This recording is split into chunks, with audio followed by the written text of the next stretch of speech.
Hello friends, मैं Pritam Kumar deposition writer Bihar से बिल्कुल आप सभी का शॉर्ट एंड लर्निंग गोल पे स्वागत करता हूं। फ्रेंड्स, आज का इंग्लिश डिक्टेशन लीगल मैटर है और 80 WPM के स्पीड से रहेगा। इसलिए रिक्वेस्ट है कि डिक्टेशन को लास्ट तक नोट डाउन करके ट्रांसक्राइब करेंगे, क्योंकि यह dictation civil court and honourable high court के लिए काफ़ी महत्वपूर्ण है। फ्रेंड्स, न्यू डिक्टेशन तथा अदर इन्फॉर्मेशन के लिए शॉर्ट एंड लर्निंग गोल को जरूर सब्सक्राइब कर लें तथा बेल बटन को भी जरूर प्रेस करें तथा ऑल बटन को भी जरूर प्रेस करें। अगर आप ओल्ड सब्सक्राइबर हैं तो इस डिक्टेशन को अपने ग्रुप में भी शेयर करें। अगर डिक्टेशन अच्छा लगा हो फ्रेंड्स तो एक लाइक जरूर करेंगे। फ्रेंड्स, आप मुझे टेलीग्राम एंड इंस्टाग्राम पे भी फॉलो कर सकते हैं। Be ready for dictation. Being aggrieved by the said abode of the labor code, the first respondent herein preferred a writ petition before a learned single judge of the Guwahati High Court, who, after hearing the parties, came to the conclusion that the finding of the labor court that there was extortion of documents by the workmen concerned was contrary to the charge sheet, which did not contain such an allegation. Stop. It came to the conclusion that allegation of extortion was an afterthought. Stop. It also accepted the defense of the workmen that they entered the state only to obtain treatment of the injured workman who was assaulted by the manager of the state. Stop. It also held that the labor court did not apply its mind to the vital facts and circumstances of the case as alleged by the learned counsel for the workmen who appeared in the said writ petition. Stop. On that basis, the learned single judge came to the conclusion that the labor court did not appreciate the material on record properly and passed the order justifying the dismissal, which is disproportionate to the offense alleged. Stop.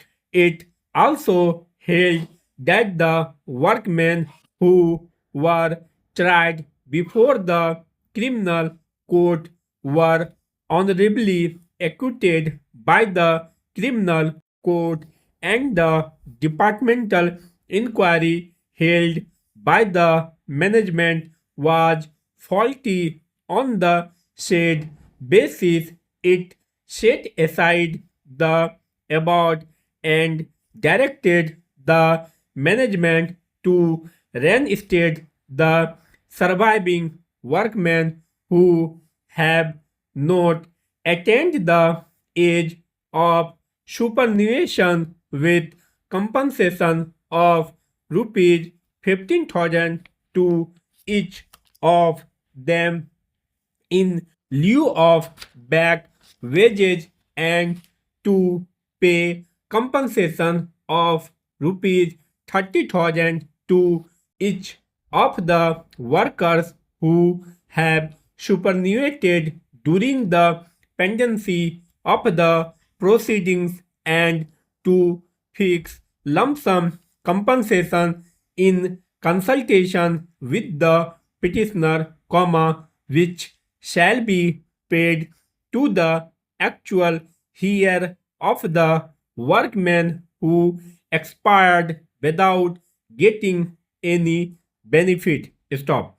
It directed the management to pay the said compensation within 6 weeks from the receipt of its judgment. Stop. Para. Sri K.R. Chaudhary, learned senior counsel addressing arguments on behalf of the appellant contended that the labor court, having permitted the parties to adduce evidence in justification or otherwise of the finding of the domestic tribunal, and having recorded evidence in this regard, Justiel came to the conclusion that the management had established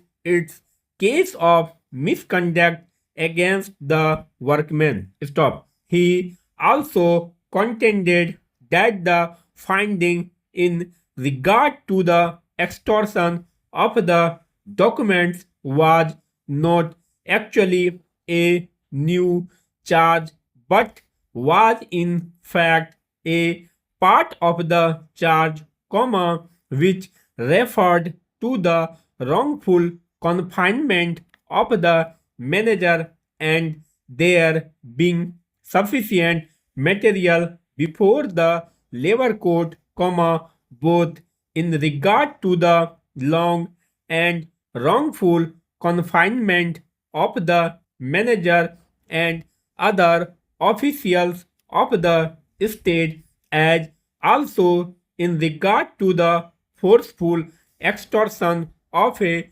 document agreeing to pay 20% bonus, the labor court was justified in coming to the conclusion that the workmen were also guilty of the said charge of extortion, and the original charge as framed by the domestic inquiry having clearly stated about the wrongful confinement of the manager of the state. Finally, stop. Thanks for watching.